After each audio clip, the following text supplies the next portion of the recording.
Welcome dear students to another class of IP. Today we are going to discuss this in this class multiple assignment and few programs. Okay, so assignment operator we have already seen in previous class. It is just assigning value. So see, there are different cases how we can assign same value to a multiple variables or different values to multiple variable. So see this first example, what we are doing is we are assigning a same value to multiple variables. So in other programming languages it is not allowed to assign a same value to different variables in the same statement, but in Python it is allowed. So we can write like this: a is equal to b is equal to c is equal to 10. The meaning of this is that a, b and c, all the three variables are holding a same value, that is 10. Okay, so this 10 is assigned to c, and this c is having 10 value, that is assigned to b, and that same value is assigned to a.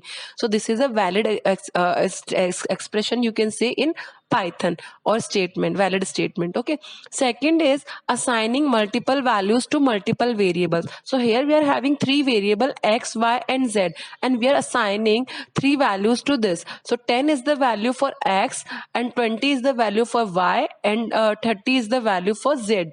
Okay, and another example we have taken here, we are replacing x and y with 25 and 50. So x is having 25 and y is having 50. You can check that with print method. So printing x and y, you will get a result 25 and 50.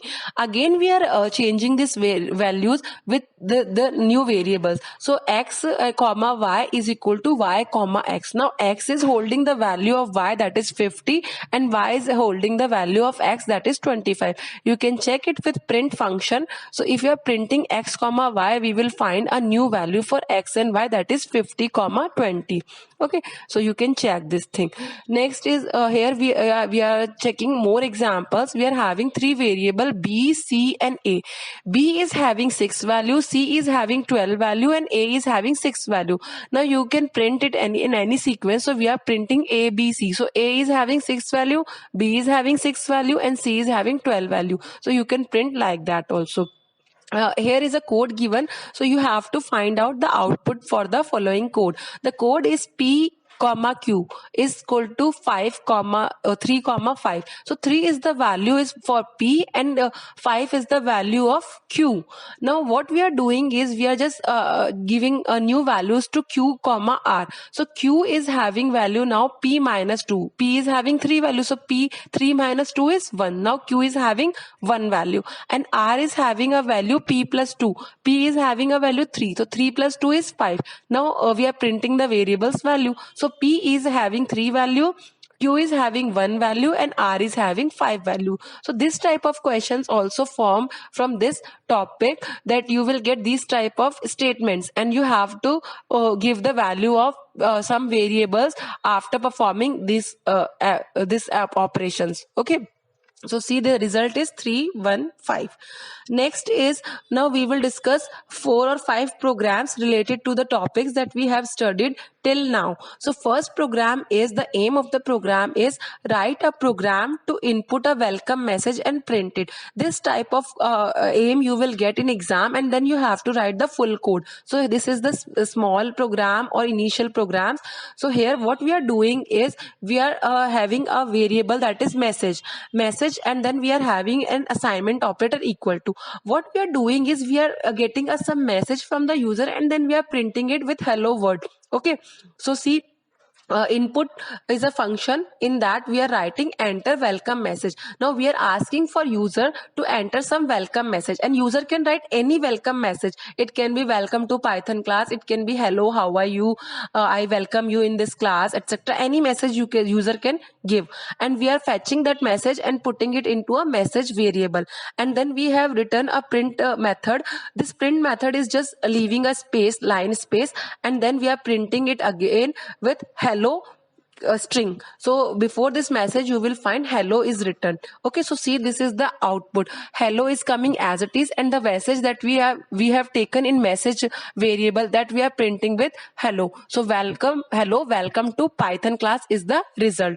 So like this you can check this code. Next program is to find the area of rectangle. Okay, taking the length and breadth from the user, and then we are calculating its area. In previous class also we have done this, we have calculated this, but that time we are doing it with a constant values. We are having a 10 and 20 value in num1 and num2, and then we are calculating. But here we are asking it from user that enter any length and breadth, and then the formula will calculate its area. Now the length and breadth of a rectangle, it can be in fractional form also. So we are writing here floating type variable.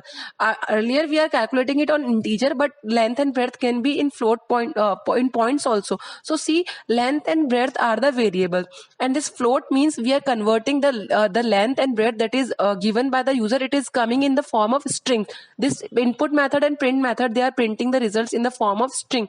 So we are writing enter length of a rectangle. The length that is entered by a user, it is in the form of a string. So this float method is converting that into a float number. Okay, so same way we have written length and breadth. Okay, after that we are having another variable, that is area. That is, we are writing a formula. So area is equal to length. Length we will find from the first step, breadth is stored in the second variable, and then both the variables we are multiplying and assigning it to a new variable, that is area. And then we are printing a message, just simple message, the rectangular specifications.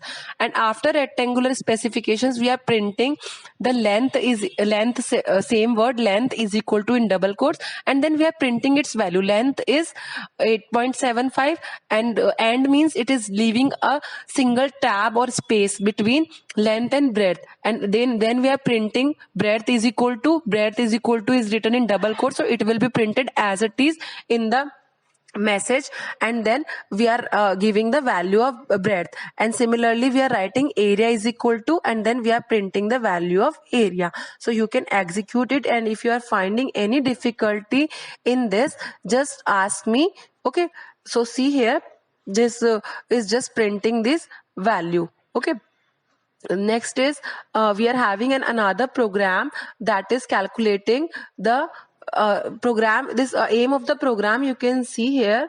The aim is write a program to input a value in kilometers and convert it into a mile. So this is the program in which we are taking input in kilometer and we are converting into miles. So this is a conversion example, and you should know that 1 kilometer is equal to, it is given in program, 1 kilometer is equal to 0.62137 miles. So we are using this value for conversion. So kilometer is equal to what we are asking for user to enter value in kilometers. So we have given it in an input method that enter kilometer, and that value we are fetching and we are converting it into integer, and we are assigning it in a kilometer variable.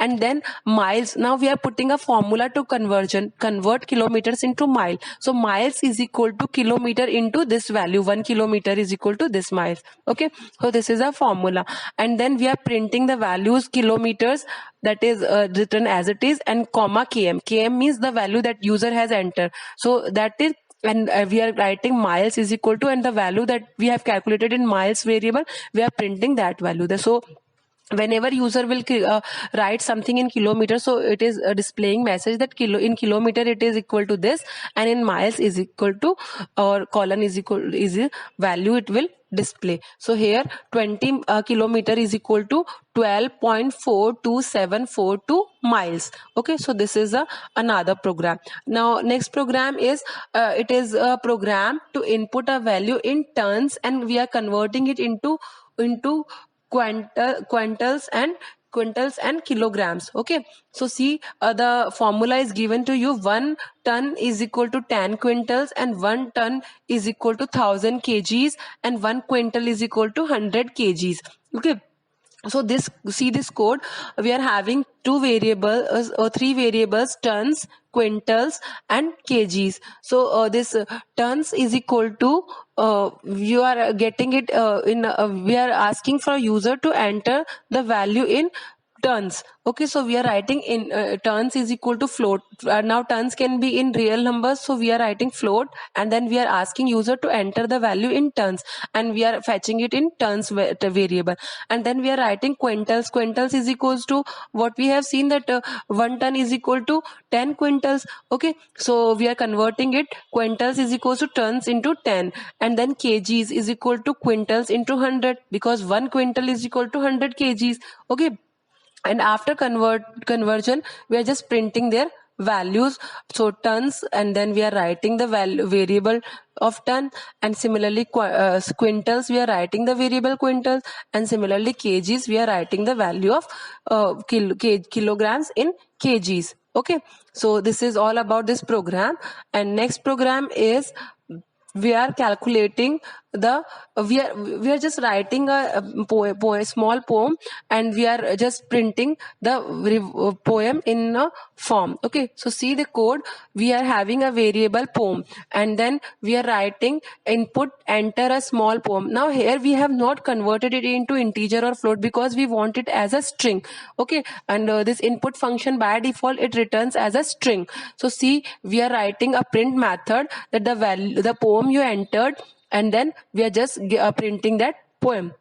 See here, output is enter a small poem. So that is we have written in input message, and here you have written a poem, and then you are just printing that with a message. So you can find this as a output. Just try all these programs, and these programs you have to write in your practical files also. Okay, so that's all for today's class. Thank you, students. We will continue this chapter in the next class. That's all for today. Thank you.